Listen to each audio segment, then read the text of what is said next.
আসসালামু আলাইকুম বন্ধুরা, আমি আছি কুষ্টিয়া হাই স্কুল মাঠে, যেখানে পুনাক শিল্প ও পণ্য মেলা 2025 এটি অনুষ্ঠিত হবার কথা ছিল। চূড়ান্ত প্রস্তুতি একেবারেই শেষের দিকে এসে গেছিল।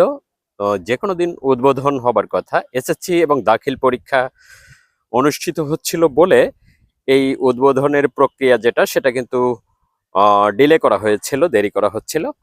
কিন্তু পরীক্ষা যখন শেষ প্রান্তে আমি কাগজপত্র দেখেছি, এটার অনুমোদন ছিল জেলা প্রশাসনের পক্ষ থেকে। সেখানে জেলা প্রশাসক অনুমোদন দিয়েছিল বিভিন্ন শর্ত সাপেক্ষে। সেখানে ডেট উল্লেখ করা যেটা হয়েছে সেটা হলো 5 মে থেকে 5 এপ্রিল। এই 1 মাস ডিউরেশন রেখে সেখানে কিন্তু এই মেলার অনুমোদন দেওয়া হয়েছিল। কুষ্টিয়া হাই স্কুল মাঠ।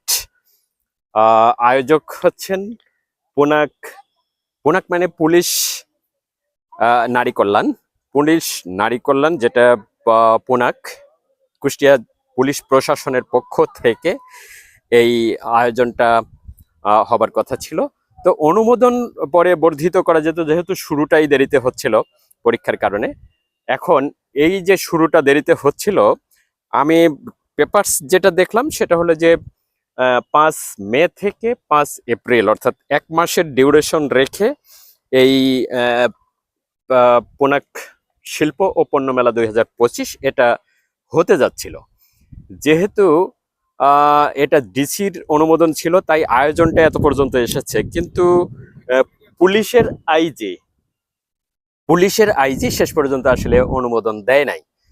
যেহেতু পুলিশের আইজি অনুমোদন দেয় নাই, যে এখানে প্রশাসনের কথা বলে বা আইন শৃঙ্খলা পরিস্থিতির বিবেচনায় উনি আসলে অনুমোদনটা দিতে পারে নাই, যার কারণে এটা কিন্তু গতকালকে প্রশাসনের পক্ষ থেকে যারা এখানে মেলার দোকানপাট এবং প্যাভিলিয়ন গুলো বরাদ্দ পেয়েছেন, তাদেরকে কিন্তু এটি গুটিয়ে নেওয়ার কথা বলা হয়েছে এবং বলা হচ্ছে যে এটা মাঠটা খালি করে দিতে হবে এবং যে দোকানপাটগুলো এখানে এসে বসেছে সেগুলো যেন গুটিয়ে নেওয়া হয়, ভেঙে নেওয়া হয়, সরিয়ে নেওয়া হয়, এইভাবে বলা হয়েছে।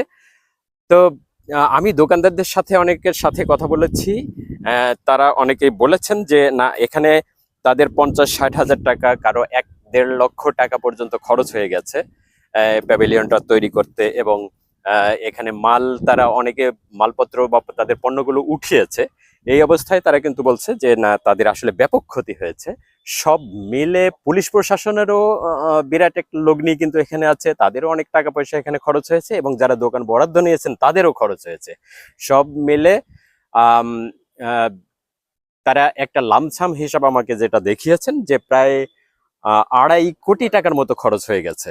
এখন এই মেলা যদি বন্ধ হয়ে যায়, যদি এখন আর আসলে যদি যদি কিন্তুর কোনো প্রশ্ন নাই, আসলে মেলা বন্ধই হয়ে গেছে যেহেতু অনুমোদন পাওয়া যায়নি। তবে দোকান যারা বরাদ্দ নিয়েছেন তারা একটুখানি আশাবাদী হতে চান যে এত বড় ক্ষতির পরে হয়তো প্রশাসন তাদের প্রতি একটু এহসান করবে, একটুখানি দয়া দাক্ষিণ্য যদি করে, তাহলে হয়তো মেলাটার শেষ পর্যন্ত যদি অনুমতি দেয়, এরকমের একটা আশাবাদী তারা হতে চায়।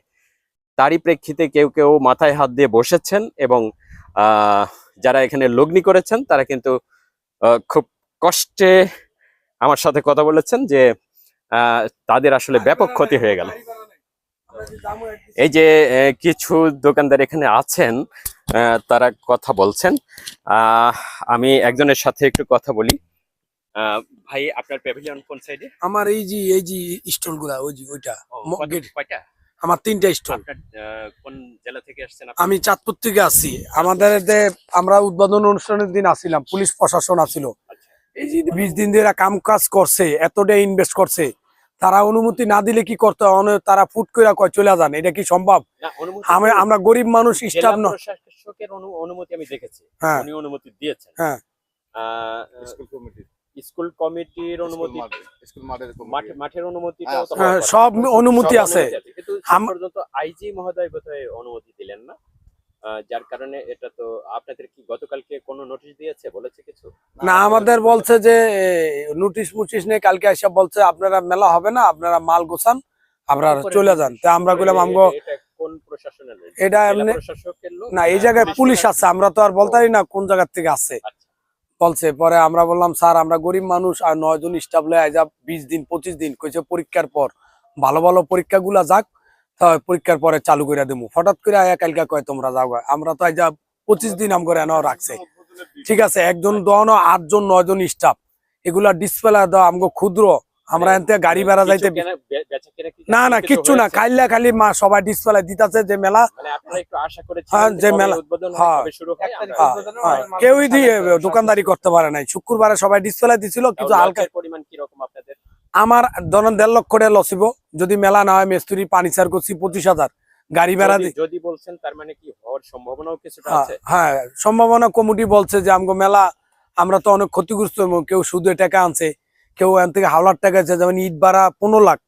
ঠিক আছে, এই ইটওয়ালায় তো কমিটিতে ছাড়বো না, আমগরে ছাড়বো না। ডেগোটার ঝর্ণা টাওয়ার একটা মেলা এমনি বোঝা যায় কিছু না, কিন্তু অনেক টাকা ইনভেস্ট লাগে। তা বলে তা বলে। আর কেউ আপনার কোনো দোকান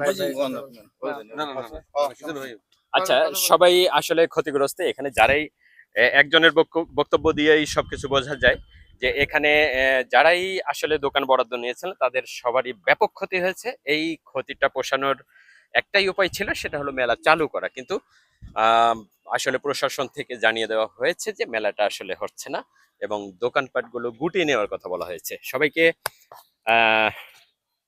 শুভেচ্ছা জানিয়ে শেষ করছি।